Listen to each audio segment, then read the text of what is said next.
오늘도 주님께서 예비하신 은혜와 은총으로 우리와 함께 하실 줄 믿습니다. 우리 그런 기대를 가지고 오늘 마태복음 5장 말씀, 산상수훈에 들어가는 말씀입니다.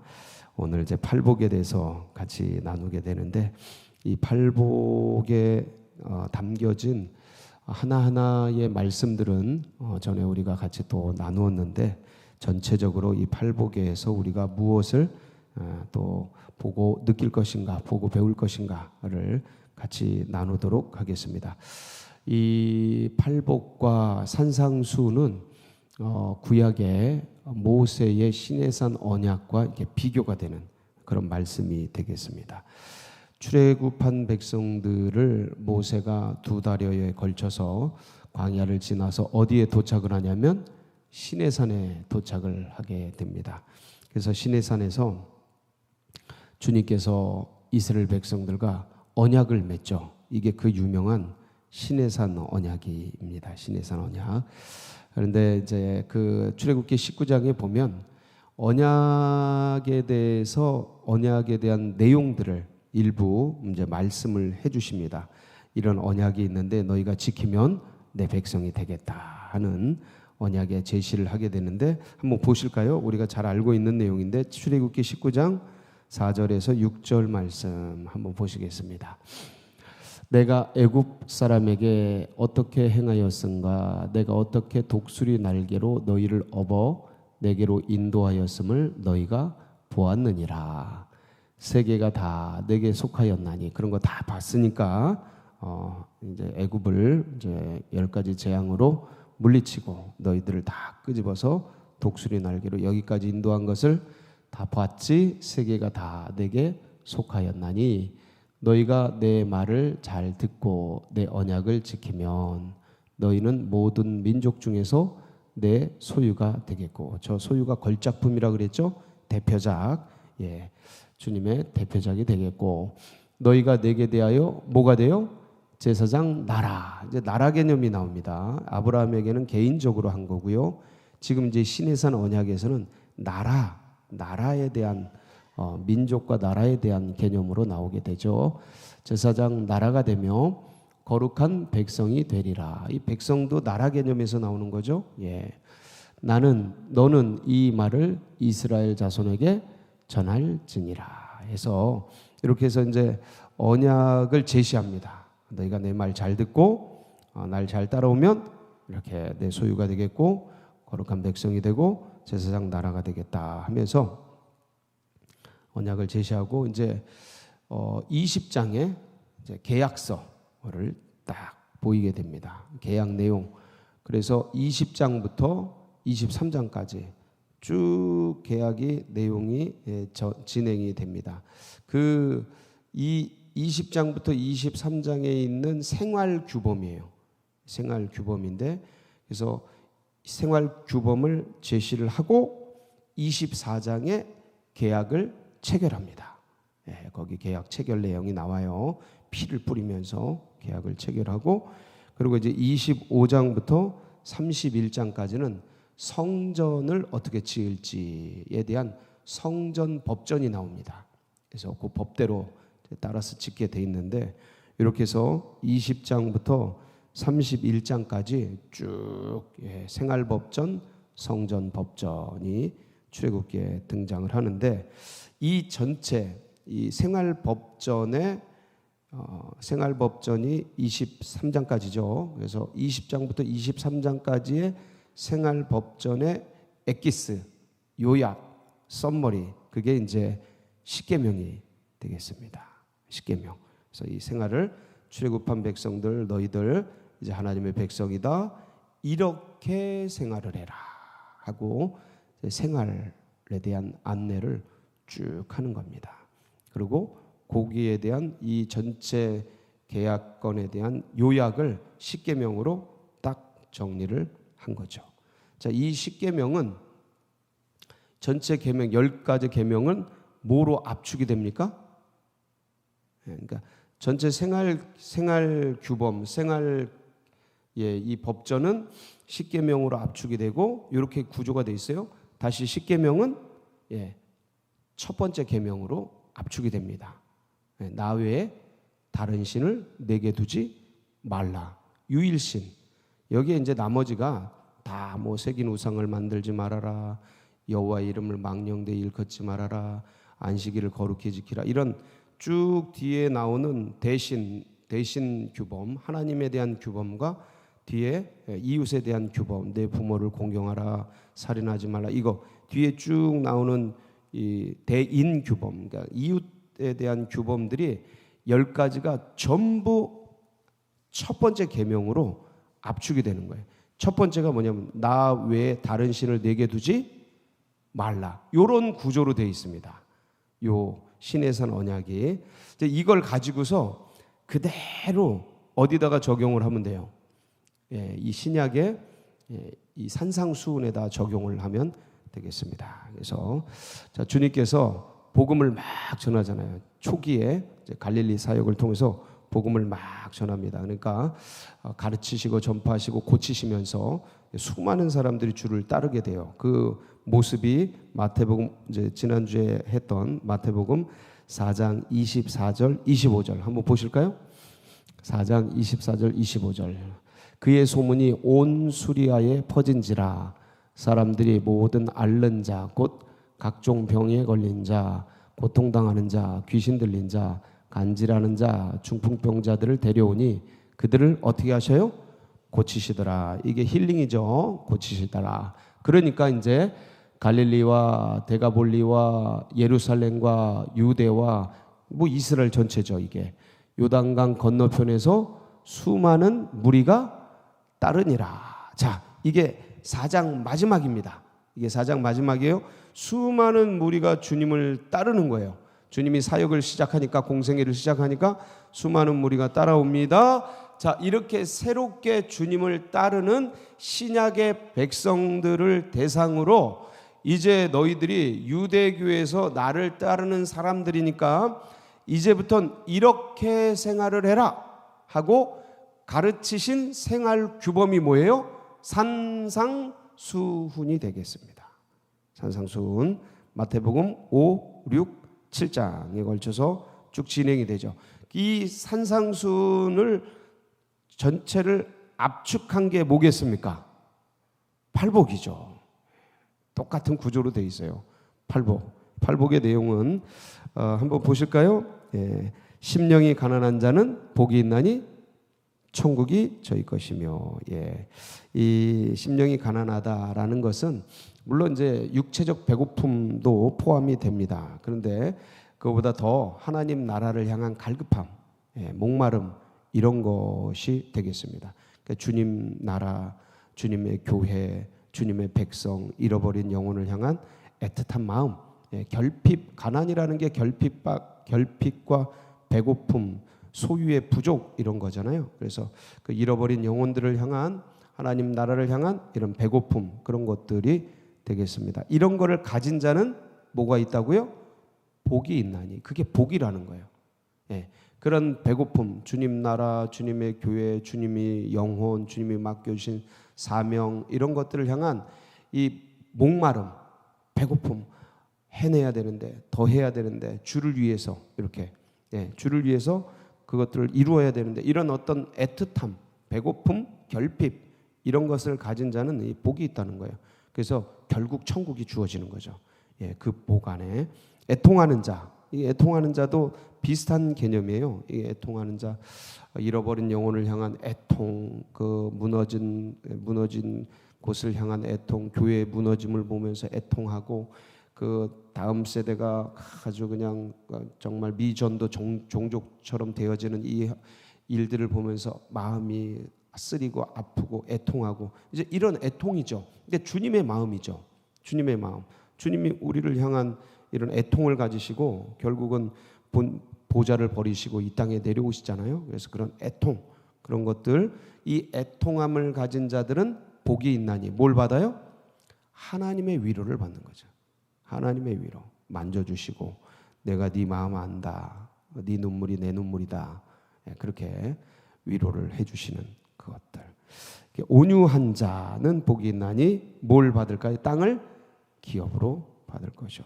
이 온유한 자라는 것은 마음이 착한 부드러운 이런 의미가 아닙니다. 이 온유한 자는 물론 결과적으로는 그런 건데 원래부터 마음이 착하고 부드러운 이런 뜻이 아니고 이 온유는 야생마를 길들이다라는 뜻이에요.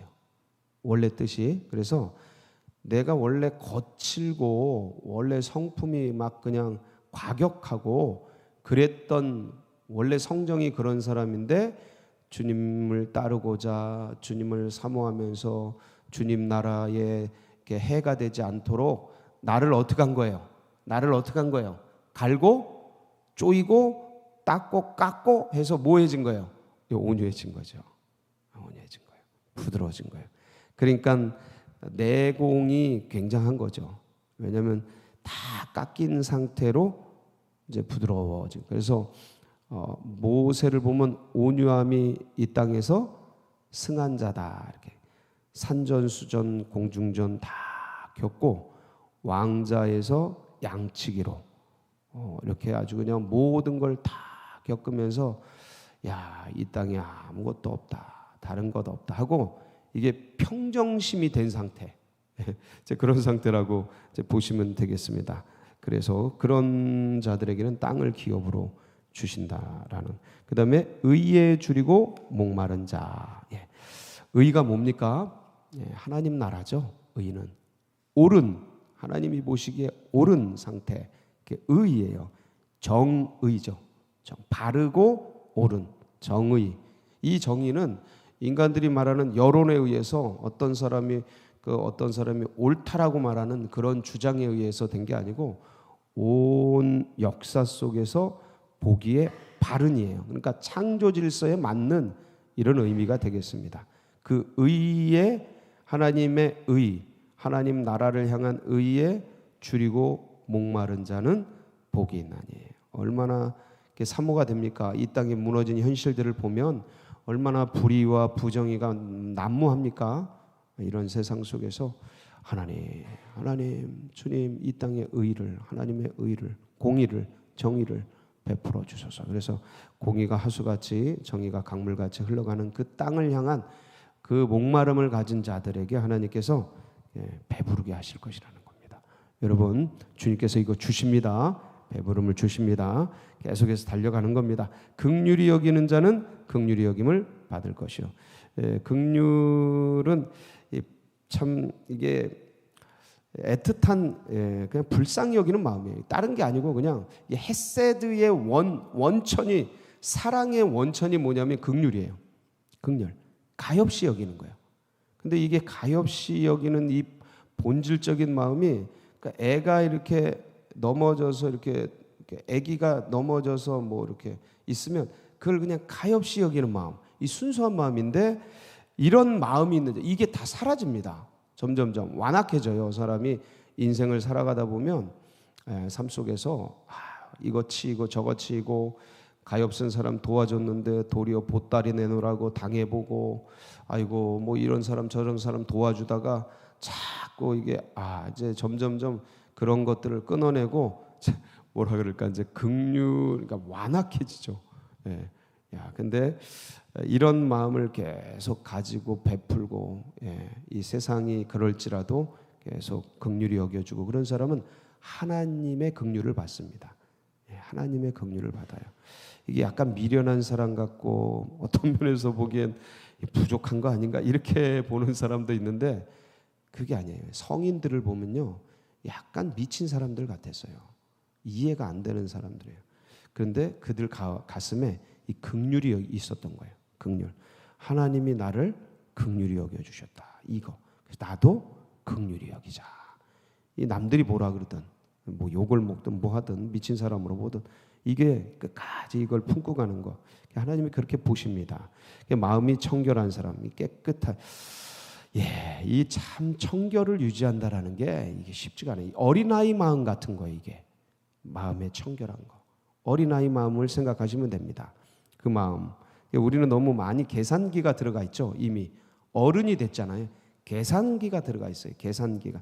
뭘 하려 그래도 순수함, 깨끗함보다는 뭔가 이해관계 이런 거를 이렇게 자동적으로 막 돌아가고 이랬습니다.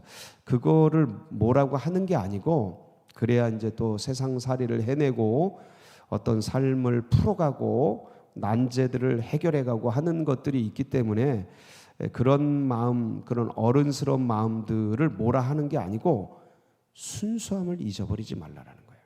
순수함, 청결함, 깨끗함. 근데 이게 다 사라져요. 점점점. 그래서 근데 그러한 마음이 청결한 자는 뭘 본대요? 하나님을 본대요. 하나님. 하나님의 마음이 보이고 하나님의 눈동자가 보이고. 예, 참 은혜죠. 노아가 하나님의 눈동자, 은혜를 봤다 그랬는데 그런 삶을 사시는 우리 모두가 되기를 축복합니다. 그 다음에 화평하게 하는 자. 이게 피스메이커예요. 피스메이커. 어디 이게 무너지고 다툼과 전쟁과 갈등과 뭐 수많은 것들이 있는 이 경쟁 체제에 있다 보면 어쩔 수 없이 인간 마음 안에는 이기고자 하는 마음들이 있고 이것은 상대방을 눌러야 하는, 그러니까 일종의 늘 전쟁 상태죠. 자본주의는 늘 전쟁 상태예요. 사실 자본주의뿐만 아니라 어디도 인간은 늘 전쟁 상태예요. 그래서 그 항상 이 어떤 다툼과 싸움과 갈등과 이런 것들이 온 가운데 있는데 그런데 어떤 사람이 착 가면 거기에 부드러워지고 평화가 임해요. 예, 이 피스메이커라 그래요. 평화를 주는 자, 욕심이 없는 자예요. 욕심이 없는 자. 그래서 근데 이제 욕심, 뭔가를 되고 싶고 뭔가를 하고 싶고 뭔가를 이루고 싶고 그러면 이제 욕심이 생기고 그러면 이제 또 그걸 또 세력을 형성해야 되고 또 반대파가 형성되고 뭐 더 많이 벌기 위해서 또 상대방을 더 깎아야 되고 뭐 이게 항상 이 경쟁 체제에 들어가는데 욕심을 내려놓으면 화평케 하는 자의 삶을 살게 되는데 그들은 하나님의 아들이라 일컬음을 받게 된다. 여러분 어딜 가든 여러분을 통해서 다툼과 분란이 아니라 평화와 화평이 임하는 복된 축복의 통로 되시길 바랍니다. 얼마나 좋아요. 내가 가는 곳에 내가 집에 들어갔는데 집이 따뜻해져. 내가 어딜 갔는데 즐거워져. 내가 어딜 갔는데 거기 화목해져. 얼마나 좋아요. 감사하죠. 마지막 8번째, 의를 위하여 박해를 받는 자. 여러분 이 불의한 세상에서 의롭게 살려면 이게 그냥 그 자체가 뭐 이 검은 세상에 흰 것이 들어가면 그 자체가 이상하고 그래서 박해라는 용어보다는 뭐 이렇게 마음에서 원치 않죠. 사람들이 원하지 않습니다. 옳게 사는 걸 원치를 않아요. 신기하게 이렇게 옳게 살아야 되는데 기본적으로 의식이 옳게 살아야 되는데 거기가 구조가 꺾여져 있는 거예요. 그러니까 이게 꺾여져 있어서 이렇게 살아야 된다라고 말을 해도 이미 그렇게 거기에 젖어 있는 사람들은 네가 이상한 거야 하고 그렇게 말하는 사람, 그렇게 사는 사람들을 불편해합니다. 경제 어디 장사 뭘 해도 들어가서 이렇게 옳게 해보려고 하면 싫어해요. 그래서 주님도 이 땅에 이렇게 오셨는데 빛이 어둠에 빛이 돼 어둠이 싫어하고 싫어한다니까요. 아니 환해지고 밝아지고 의로워짐을 얼마나 좋아해야 돼요? 싫어합니다. 그래서 죄인들을 죄인이라고 하면 죽이려고 달려듭니다. 그래서 뱀같이 지혜로워야 돼요. 너희들 영혼이 죽어 있어 이렇게 말하면 그 죽은 자들이 산 자를 죽이려고 그래요. 이 시대가 그런 시대예요. 아주 득달같이 달려듭니다. 그래서 뭘 하나 해도 뱀같이 지혜롭게 비둘기같이 순결하게 해나가야 됩니다. 그래서 의를 위해 박해를 받을 때 천국이 저희 것입니다 하는데 자, 이 8가지들을 쭉 한번 보세요. 전부 뭐에 대한 말씀이에요? 마음, 심령이 첫 번째로 소급이 된다 그랬죠. 이 8가지 10계명이 첫 번째 계명 나 외에 다른 신을 내게 두지 말라에 소급돼서 쫙 응축되는 것처럼 이 팔복도 첫 번째 계명으로 심령이 가난한 자는 복이 있나니 천국이 너희 것이며 쭉 해서 심령의 가난으로 전체가 응집이 돼요. 요약이 돼요. 그래서 이 지금 8가지 말씀 팔복을 주시면서 주님께서 하시고 싶은 마음은 뭐냐면 뭘 다스려라? 마음을 다스리라요. 핵심은 하나님 나라 신약 백성들은 행동을 다스리는 게 아니고 뭘 다스리는 거다? 마음을 다스리면 행동이 다스려진다 이거야. 지금 니네 율법주의로 행동조율을 하고 있는데 그게 아니야. 마음이 새로워져야 돼. 마음을 다스려. 거기에 천국이 임하게 해 라는 말씀을 하고 계신 거예요. 그래서 심령이 어떻게 되어 있어야 된다? 가난해져야 된다. 목말라야 한다. 갈급해져야 한다. 그래서 이 가난한 자에게 복음이 전파되는 이 역사에 대해서 주님께서는 메시아의 사명으로 여기셨어요. 메시아의 사명. 그래서 누가복음 4장 18절에 보면 주님이 이렇게 말씀하십니다. 한번 보실까요? 주의 성령이 내게 임하셨으니 이는 가난한 자에게 뭘 전하게 하시려고요? 이게 주님의 사명이라니까요. 저 가난한 자가 물질의 가난함도 포함이 되지만 본질적으로 뭐예요? 심령이 가난한 자예요. 심령이 가난한 자. 내게 기름을 부으시고, 이게 그래서 성령 부으셨다는 거예요. 그 가난한 자들의 종류가 나옵니다. 나를 보내사 포로된 자에게 자유를, 눈먼 자에게 다시 보게 함을 전파하며 눌린 자를 자유롭게 하고, 저렇게 영적으로 가난하고 심령적으로 가난한 자들이 눌려있는 상태이죠. 저들에게 뭘 전해요? 복음을 전하게 되는 겁니다. 그래서 주님께서 이 사역을 하시면서 세례 요한이 옥에 갇히고, 그래서 세례 요한이 제자들에게 가서 이 예수님께 가서 당신이 오실 그분 맞습니까? 가서 물으라 그래요. 이거 바꿔주세요. 네, 가서 물으라 그래요. 그러면서 아니면 다른 일을 기다려야 합니까? 하고 세례 요한이 제자들에게 예수님께 가서 물으라고 합니다. 그때 주님이 뭐라고 대답하셔요? 이 말씀을 하셔요. 팔복에 대한 심령이 가난한 자는 복이 있나니 천국이 저희 것이며, 누가복음 7장 22절이죠. 여기도 이 가난한 자에 대한 내용들이 나오죠. 예수께서 대답하여 이르시되, 이제 요한이 제자들을 보내서 물은 거예요. 당신이 메시아 맞습니까? 다른 일을 기다립니까? 하고 물으니까 예수께서 대답하여 이르시되, 너희가 가서 보고 들은 것을 요한에게 알리되 맹인이 보며 못 걷는 사람이 걸으며 나병 환자가 깨끗함을 받으며 귀 먹은 사람이 들으며 죽은 자가 살아나며 가난한 자에게 복음이 전파된다 하라. 점점 점층법이에요. 마지막 하고 싶은 말씀이 저거예요. 가난한 자에게 뭐가 전해진다? 복음이 전해진다. 즉 가난한 자는 물질의 가난함을 포함한다 했습니다. 그런데 본질적으로 뭐가 가난한 거라고요? 심령이 가난한 자, 영혼이 배고픈 자, 이들에게 복음이 전파되고 이들이 하나님 나라를 추구하고, 그러니까 그래서 시편 42편 1절에는 이런 상태에 있는 사람의 모습을 보여줘요. 궁극적으로.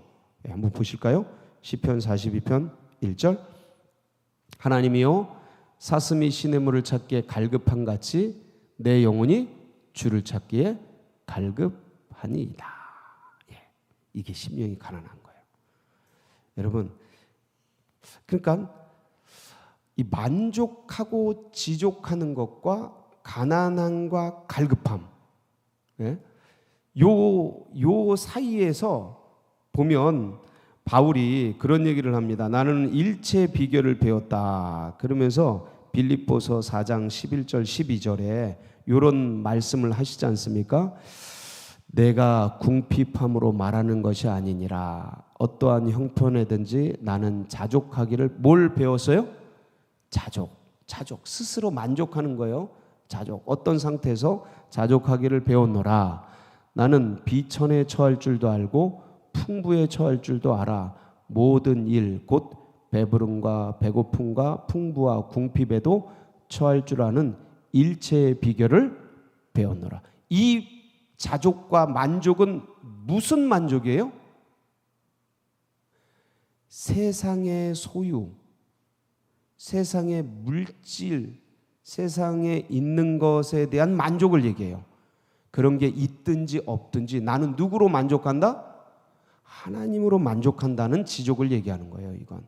근데 여기서 말하는 심령의 가난함은 어떤 가난함을 얘기해요? 이런 물질에 대한 가난함, 이걸 얘기하는 게 아니고 하나님 나라를 향한 사모함을 얘기하는 거예요. 이거 놓치지 말라라는 거예요. 하나님 나라를 향한 갈급함. 주님의 나라가 어서 오시옵소서. 그러기 위해서 복음을 전하고 나누고, 지금 바울의 심정이죠. 예수님의 심정이죠. 그래서 그 하나님 나라를 향한 갈급함, 주님의 복음을 향한 목마름, 더 많은 영혼에게, 더 아픈 영혼에게 이 복음이 전해지고 나누어지도록 하는 이런 심령의 갈급함을 말하고 있습니다. 그래서 여러분, 무릇 지킬 만한 것 중에 내 마음을 지키라. 오늘도 이 마음을 굳게 붙들고 승리하는 복된 역사가 있으시길 축복합니다. 같이 기도하시겠습니다.